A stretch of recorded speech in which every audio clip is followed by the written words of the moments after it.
I can't believe that it actually happened. Russell Hantz has had his torch snuffed on Survivor. Ding dong, the witch is dead. Witch, old witch, the wicked witch.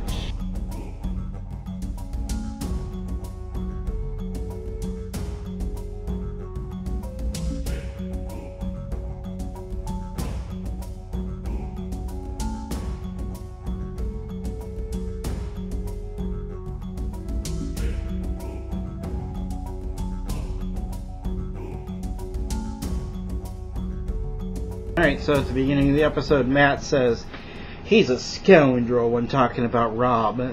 Well, yeah, Matt, you didn't know this already? Oh yeah, you were starstruck and thought that Rob was the greatest guy in the world. Then he voted you off. Whoops, sucks to be you. And I haven't mentioned Grant before in my Survivor vlogs, but I just had to mention he looks like a caveman. I dig it. And I think that Rob's most profound statement of last night was, Andrea might be holding a grudge. You think? Okay, and what was this? Steve and Dave got to go to Redemption Island, and then the two girls from the other tribe got to go as well. I thought that part of the fun of this season would be that they wouldn't know who's coming back from Redemption Island, but I guess they will know. And I love that Andrea took the opportunity to let Francesca and Matt know that she's not responsible for them being on Redemption Island, even though that could hurt her. And you're probably saying, hurt her? How? Well, because Steve and David are right over there listening in, and they can use that information and process it and understand the dynamics of the other tribes. So maybe it wasn't such a smart thing for Andrea to say. And that jailbreak challenge, I would say that anybody who's thinking about signing up for this game, practice that thing at home, because they seem to do this every other season or so. And so Matt, whichever one he is, he won the Redemption Island challenge, and so Francesca went packing. Sorry, I loved you, Francesca. I thought you were really cool, but I didn't think you were going to last on Redemption Island for very long anyway. Isn't it kind of weird, though, that this was the first season where 3 episodes in and still everybody that was on the first episode is still there? Strange. Oh, and didn't you live it when Andrea comes back and she says that Matt's out for revenge, and then Grant gets that look on his face like, I mean, didn't he consider this might happen before? And I love it that Steve and David went and lied to Russell about who was left on Redemption Island, so knowing that would throw him off once he got there, because obviously he was going soon. Oh, yeah, Stephanie, that fake immunity idol trick. That great idea. You can use that to, what's your plan with it again? Oh, I see. Walk around with an empty bag and make Steve pick on you. Good move. Yeah, makes sense. In some universe somewhere, I'm sure. There he was, folks. The alleged greatest survivor of all time, laying around doing nothing, being lazy, not working, making nonsensical plans, and now he's got some sort of weird rash in his armpits. I really don't get Russell and the appeal of why people like him so much.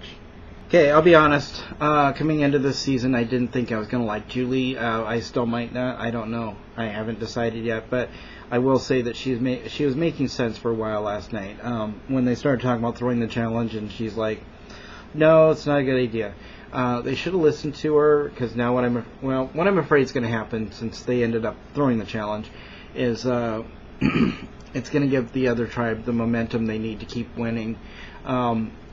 Because if the other tribe knows that they threw the challenge, that's just going to make them mad, and that's just going to make them want to win all that much more. But if they don't know that they threw the challenge, then that's just going to make the other team overly confident, overly cocky, and once again, it could help them get on a winning streak. So throwing a challenge is really not a good idea, even if it is to get rid of Russell. I still don't think it's a good idea. Oh, and then they had that challenge where, the women are spinning around in circles and getting their heads dunked under the water and spitting and so forth, which I like that challenge, but, this is about the 3rd challenge so far this season that we've seen before. I kind of was hoping to see more original challenges this season. I gotta admit, I couldn't tell if they were throwing the challenge. I mean, I knew they were because they said they were, but if they hadn't said that ahead of time, I don't think I'd be able to tell. I guess Steve, Julie, and David are just all really good at playing inept. Okay, Boston Rob. Philip may be a lot of things, and most of them are not good things, but he's not fat, alright? Now, he may be pretty dumb for sitting on the clue to the hidden immunity idol without even seeing it, but he's not fat.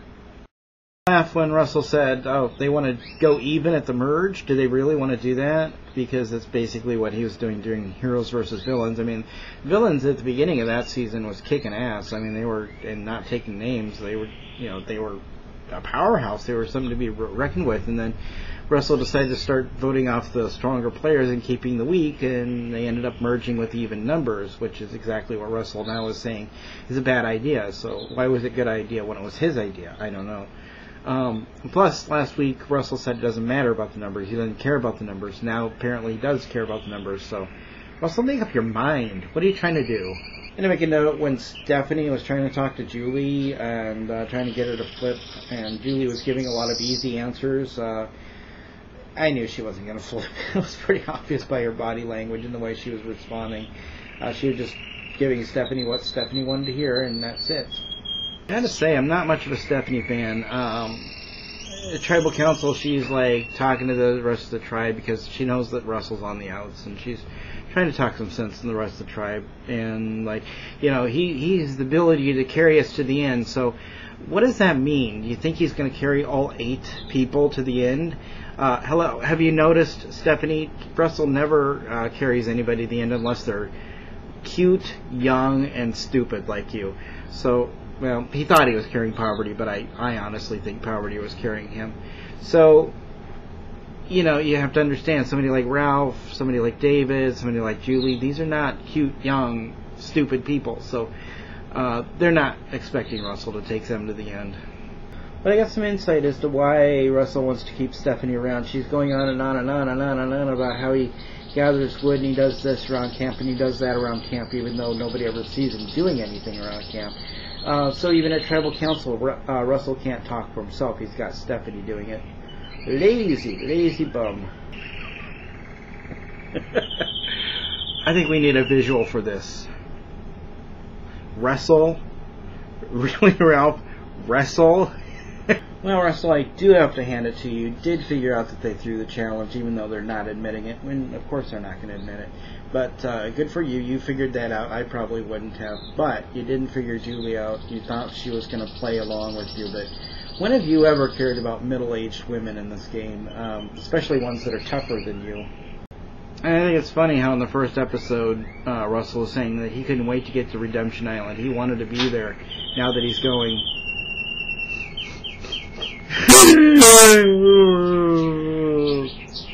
How sad. Russell, man up a little. God, what a wimp.